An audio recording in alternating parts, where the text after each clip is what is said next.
Okay, so when last we met, we talked about, since charges are just a collection of, since current is just a collection of charges in a wire, then basically we can apply the same principles and figure out which way something's going to move. So if current isn't moving, we know that there is no force on the wire. But if current moves upward using our right-hand rule, we can see that magnetic field goes into the page, current goes upward, so the force magnetic would go to the left. And that's again because we assume that current is, unless otherwise noted, to be positive, so it would move to the left. If it was a flow of electrons, then it would be moving to the right. But when current is then redirected and moved downward, again, our middle finger will point into the page, our index finger will point down, and so our right thumb will point to the right of your screen and deflecting that wire off to what would be your right as you look at it. All right, and that's because basically we can say that this same force magnetic, which is QV, which is the drift speed, V this time, of the current in the wire, because it's had an electric field applied to it, there is actual appreciable drift speed now, and it's going to the right. So we can use a few substitutions from the previous unit in there, and we can get that the magnetic force on a current carrying wire is IL cross B. And again, that's as long as we're in some way perpendicular to the magnetic field. So current times the length of the wire, so I times L, and then cross with B. All of those are, again, directly proportional.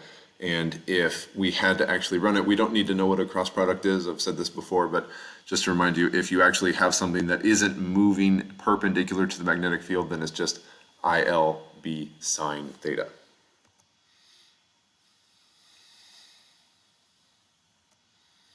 All right, now this becomes important not just for the force on a wire, but where they use this most frequently is torque on a current carrying loop. So you have the loop that's shown to the right.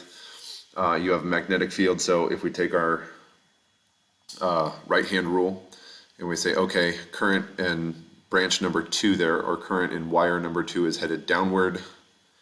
Magnetic field is pointed off to the right. So the force on wire number 2 should be coming up out of the page. So it should be pointed right at you, at your face as you're looking at the screen, which would mean that current going up on branch number 4, if there's torque on it, current goes up, magnetic field goes over to the right. So then branch number 4 should be pushed down into the page, or there should be an X there. So the force would be X'd down, all right? Consequently, if you take a look at branch 1 and branch 3, you notice that current runs parallel to the magnetic force, so there is no magnetic force there.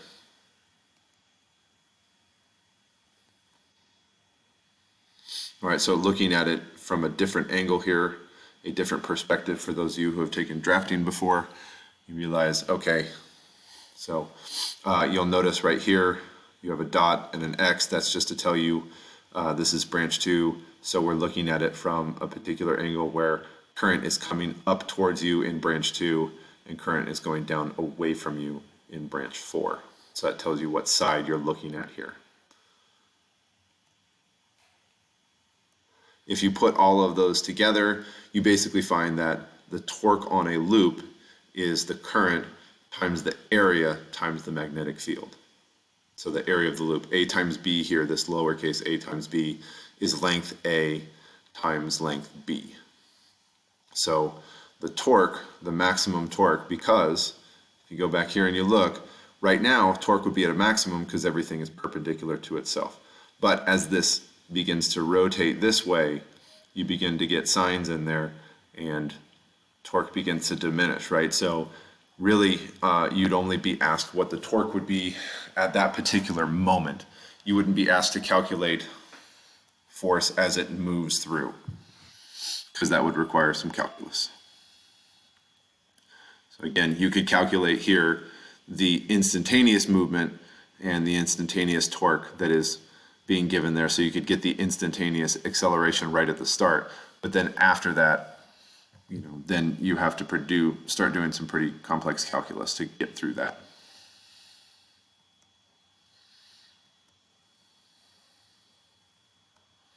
All right, the last thing we want to talk about here is called the Hall effect.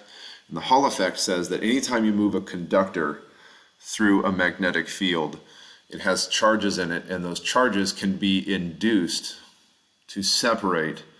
And so you'll get positive charges on one side and you'll get negative charges on the other. And what that does is that actually creates a potential difference across the across the conductor. All right, so as you're moving a charged particle through, you can actually, if it's on a conductor, because things are free to move and it requires zero work to move across the surface of a conductor, because it's an equipotential surface, then you're going to get negative charges piled up on one side and you're going to get positive charges piled up on the other side.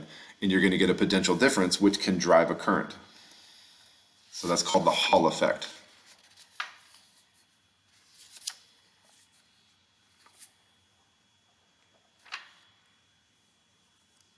All right, so right here we see that we have current moving to the right, and again,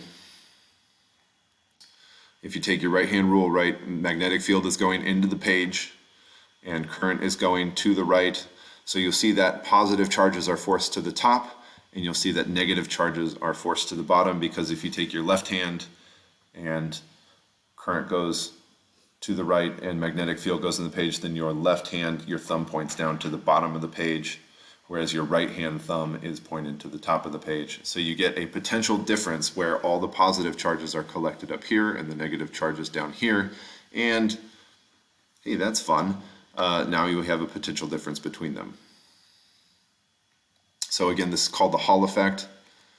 Okay, and the calculation for it, it's not a very common thing to ask for an actual calculation on the Hall effect, but it is a conceptual thing that you should understand. So sometimes you'll get a bar that is pushed through a magnetic field, and you'll need to remember that, hey, as it gets pushed through and as it's carrying current as it pushes through, it'll create a potential difference which will drive some current through something.